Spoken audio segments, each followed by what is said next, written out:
ये कहानी शुरू होती है वेस्ट वर्जीनिया के दूर दराज के जंगलों से, जहाँ एक सुनसान सड़क के किनारे रिची और हेली नामी कपल को लोग क्लाइंबिंग करते हुए देखते हैं। अब जैसे ही रिची ऊपर पहुंचता है तो इसे अपने सामने गंदे पानी से भरी हुई एक नदी दिखाई देती है और अपनी जीत की खुशी मनाते हुए वो हेली को जल्दी से ऊपर आने का इशारा करता है। अब हम हेली को देखते हैं जिसका पाँव ऊपर चढ़ने के दौरान फिसल जाता है और वो हवा में लटक जाती है, लेकिन खुद को संभालते हुए वो एक बार फिर से चढ़ने की कोशिश करती है, जहाँ इस बार वो रिची को मदद के लिए पुकारती है। लेकिन रिची को सामने ना देखकर वो परेशान हो जाती है कि अचानक अपने चेहरे पर खून के कुछ कतरे गिरते देखकर वो हैरान रह जाती है। तो इसकी नजर रिची पर जाती है जिसे कोई उठाकर नीचे फेंक देता है। अब इससे पहले वो कुछ समझ पाती, कोई उसे जोरों से ऊपर खींचना शुरू कर देता है, लेकिन वो जल्दी से अपनी रस्सी को काटते हुए खुद को संभालती है, पर वो संभल नहीं पाती और नीचे गिर जाती है, जहाँ उसकी नजर रिची की लाश पर पड़ जाती है, जिसे देखकर वो रो पड़ती है। अब उसी दौरान इसे पहाड़ी से कुछ अजीबोगरीब आवाजें सुनाई देती हैं, जिसे सुनकर वो अपनी जान बचाने के लिए अपनी गाड़ी की तरफ भागती है, लेकिन तभी अचानक उसका पाँव एक नुकीली तार में फंस जाता है और वो गिर जाती है और वो कातिल इसे खींचकर अपने साथ ले जाता है।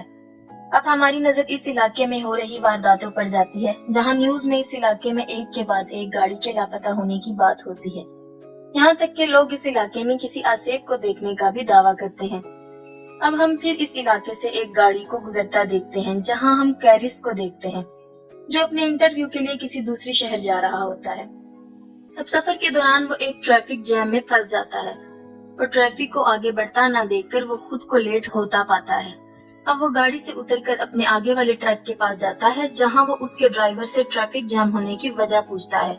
तो ड्राइवर उसे बताता है कि 5 मील दूर एक केमिकल ट्रक पलट गया है, जिसके चलते इसको कई घंटे वहीं गुजारने पड़ेंगे। और ये सब सुनकर कैरिस परेशान होता है, वापस गाड़ी में आकर बैठ जाता है और खुद को ट्रैफिक में फंसता हुआ देखकर वो अपनी गाड़ी को वापस घुमाता है, जहां वो अपने लेट होने की खबर इस कंपनी को देता है, लेकिन एक पहाड़ी इलाका होने की वजह से फोन कट जाता है। अब फोन की तलाश में इसकी नजर एक गैस स्टेशन के बोर्ड पर पड़ती है और वो अपनी गाड़ी वहां ले जाता है। अब रास्ते में उसे एक के बाद एक लावारिस गाड़ियां नजर आती हैं और इनके दरमियान से गुजरते हुए वो गैस स्टेशन तक पहुंचता है, जहां उसकी नजर स्टेशन के मालिक पर पड़ती है, जो किसी बीमारी में मुब्तला लगता है। अब वो गाड़ी से उतरकर कंपनी वालों को इत्तला करने की कोशिश करता है, लेकिन फूड डेड होने की वजह से वो राब्ता नहीं कर पाता। अब वो गैस स्टेशन के मालिक से शहर पहुंचने के दूसरे रास्ते के बारे में पूछता है, लेकिन वो इसकी बातों को इग्नोर कर देता है। लेकिन तभी इसकी नजर वहां लगे एक नक्शे पर जाती है, जहां उसे शहर पहुंचने के लिए कुछ कच्चा रास्ता दिखाई देता है। अब वो गैस स्टेशन के मालिक से उस रास्ते के बारे में पूछता है, जिसे सुनकर वो इसे इस रास्ते के जाने की सलाह दे देता है। अब वो गाड़ी लेकर उस रास्ते की तरफ रवाना हो जाता है, जहां वो घने जंगलों से होता हुआ एक इंटरसेक्शन तक पहुंचता है, जहां इसे एक शॉर्टकट रास्ते का बोर्ड दिखाई देता है। अब वो ये सब देखकर सोच में पड़ जाता है और अपनी गाड़ी को इस कच्चे रास्ते की तरफ ले जाता है, पर इसकी नजर एक मरे हुए हिरन पर जाती है और इसे देखने के चक्कर में इसकी गाड़ी सामने की गाड़ी से टकरा जाती है, जिससे दोनों गाड़ियों का भयानक एक्सीडेंट होता है। लेकिन कैरिस इस हादसे में बच जाता है। अब इस गाड़ी के मालिक शोर सुनकर इसकी तरफ आते हैं, जहां वो इसका हाल पूछते हैं। अब खुद को संभालते हुए कैरिस इनसे माफी मांगता है और नुकसान की रकम देने की बात करता है। साथ ही वो इनसे बीच सड़क में गाड़ी खड़ी करने की वजह पूछता है, जहां फ्रांसीन उसे बताती है कि सड़क पर किसी ने कंटीली तार बिछा रखी थी, जिसकी वजह से इनकी गाड़ी का एक टायर फट गया है। अब इनकी एक सहेली पिछले गैस स्टेशन पर जाके कॉल करने का कहती है, लेकिन कैरिस इन्हें वहां जाने से मना करता है और सभी अकेले चलने का फैसला करते हैं। लेकिन इवान और फ्रांसीन गाड़ियों की देखभाल करने के लिए पीछे ही रुक जाते हैं। अब रास्ते के दौरान उनकी नजर सड़क पर मरे एक नेवले पर जाती है, जिसे देखने से लगता है कि किसी ने दरमियान से ही इसको फाड़ कर फेंक दिया हो।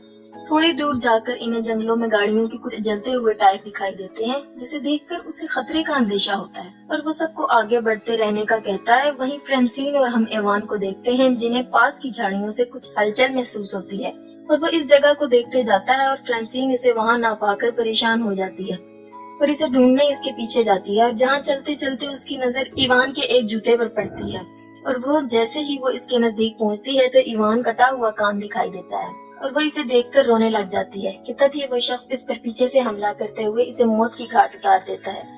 वहीं बाकी लोगों को हम रोड के आखिर में देखते हैं, लेकिन चारों मदद के लिए निकल पड़ते हैं। चलते चलते इनकी नजर एक घर पर जाती है। अब वो मदद मांगने के लिए घर की तरफ जाते हैं, कैरिस ढेर सारी गाड़ियों को देखकर परेशान हो जाता है और मदद मांगने के लिए घर का दरवाजा खटखटाता है। जल्द ही इनको पता चलता है कि इस घर में कोई नहीं है। अब वो सब कॉल करने के लिए घर के अंदर आते हैं, जहाँ इनकी नजर खाने के टेबल पर जाती है, जिसे देखकर लगता है कि बरसों से इस घर में सफाई नहीं हुई। और दूसरी तरफ चश्मे और गाड़ियों की चाबियां मिलती हैं। अब जैसे ही वो फ्रिज को खोलता है कि इसके होश उड़ जाते हैं। हम फ्रिज में ढेर सारे इंसानी अज़ा को देखते हैं और जेसी को भी एक कमरे में वही कंटीली तार दिखाई देती है जिसने इसकी गाड़ी का एक टायर को फाड़ा था। अब ये सब देखकर चारों वहाँ से भागने लगते हैं कि तभी कैरिस की नजर खिड़की से बाहर जाती है, जहाँ इसे एक गाड़ी इनकी गाड़ियों के साथ वहाँ आते हुए दिखाई देती है। अब चारों घर के पिछले दरवाजे की तरफ भागते हैं, लेकिन दरवाजा बंद होने की वजह से चारों बहुत खौफजदा हो जाते हैं। वहीं दूसरी तरफ हम इस कातिल को अंदर आते देखते हैं। वो अंदर आकर फ्रांसीन की लाश को जमीन पर फेंकता है और हमारी नजर वहाँ कैरिस और जेसी पर जाती है, जो इसकी लाश को देखकर सकते में आ जाते हैं। और वहाँ हम पहली बार 3 आदमखोरों को देखते हैं, जो फ्रांसीन की लाश को उठाकर टेबल पर रखते हैं और अपने तेज धार औजारों से इसको काटना शुरू कर देते हैं। जहाँ ये खूनी मंजर देखकर जैसी ही कार्ली चिल्लाने लगती है, वैसे ही स्कॉट इसके मुंह पर हाथ रख देता है। अब कुछ देर बाद वो आदमखोर लाश को खाकर गहरी नींद में सो जाते हैं, जहाँ मौका पाकर सभी दबे पांव वहाँ से निकलने की कोशिश करते हैं कि इसी बीच एक आदमखोर की नजर इन पर पड़ती है, जिसे देखकर सब ही घर के पीछे भागना शुरू कर देते हैं। अब ये देखते ही देखते अचानक वो आदमखोर ढूंढते हुए वहाँ आ जाते हैं और कैरिस इनकी गाड़ियाँ चुराने का प्लान करता है और चिल्लाते हुए इसका ध्यान अपनी तरफ करने की कोशिश करता है, लेकिन तभी एक आदमखोर इस पर गोली चलाता है और वो जख्मी होकर गिर जाता है। ये देखकर बाकी 3 हैरान रह जाते हैं। अब स्कॉट को जंगल में भागते हुए देखते हैं और जैसे ही इसकी नजर इस ट्रक की तरफ जाती है और वो इस ट्रक को देखकर इसकी तरफ जाने लगता है कि इसी वक्त एक तीर इसके सीने में आर पार हो जाता है और वो तीनों अपनी जान बचाकर भाग निकलते हैं।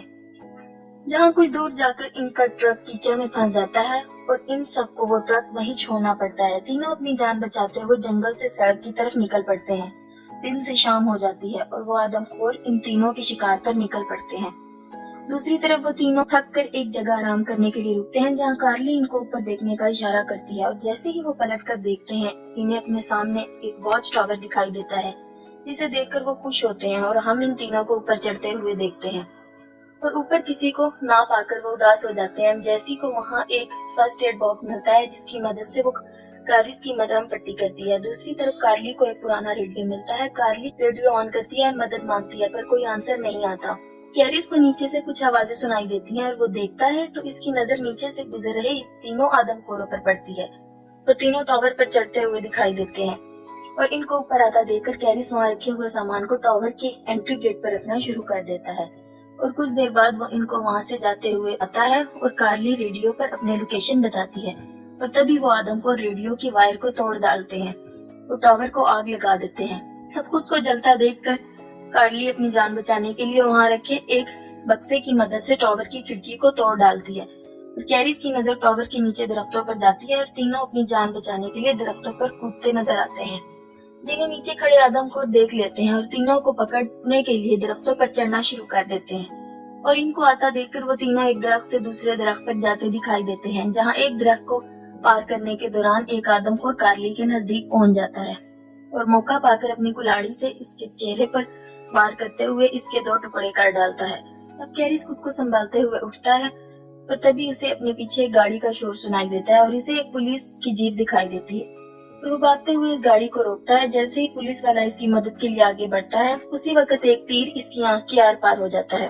अब हम एक आदमखोर को देखते हैं जो कैरिस को मारने आता है और कैरिस अपनी जान बचाकर गाड़ी के नीचे छुप जाता है और अब आदमखोर इसे देखने के लिए नीचे झुकता है और गाड़ी के नीचे कुछ ना पाकर वह हैरान रह जाता है। और अब हम इस घर को देखते हैं जहाँ इन आदमखोरों ने जैसी को बांधा हुआ था। जैसे ही वो वन आई आदमखोर जैसी को मारने लगता है, इसे बाहर से आती गाड़ी का शोर सुनाई देता है, जिसे देखकर वन आई दरवाजे की तरफ बढ़ता है। कैरिस गाड़ी लेकर इस पर हमला करते हुए कुचल डालता है और गाड़ी से उतरते ही वो आखिरी बचे हिवान को एक नुकीली तीर से हमला करते हुए इसे भी मार डालता है। कैरिस जैसी को बचाते हुए इसे खोलने लग जाता है और इसी बीच एक आदमखोर इस पर फिर से हमला कर देता है। अब कैरिस को मरता देखकर जैसी पास रखे एक तीर की मदद से इसे मार डालती है। या अब वो दोनों घर से बाहर निकलते हैं, लेकिन उसी बीच कैरिस की नजर पुलिस की गाड़ी पर जाती है, जहां वो इसकी गाड़ी के फ्यूल बॉक्स को निशाना बनाता है, जिसके चलते वहां एक जोरदार धमाका होता है और इस घर के परकच्चे उड़ जाते हैं। अब हम दोनों फिर से इस सड़क को देखते हैं जहाँ वो दोनों ट्रक के जरिए गैस स्टेशन तक पहुंचे थे और ट्रक को अपनी तरफ आता देखकर स्टेशन मालिक डरकर दरवाजा बंद कर देता है और कैरिस ट्रक से उतरता है और वहां लगे इस मैप को उतार कर रवाना हो जाता है।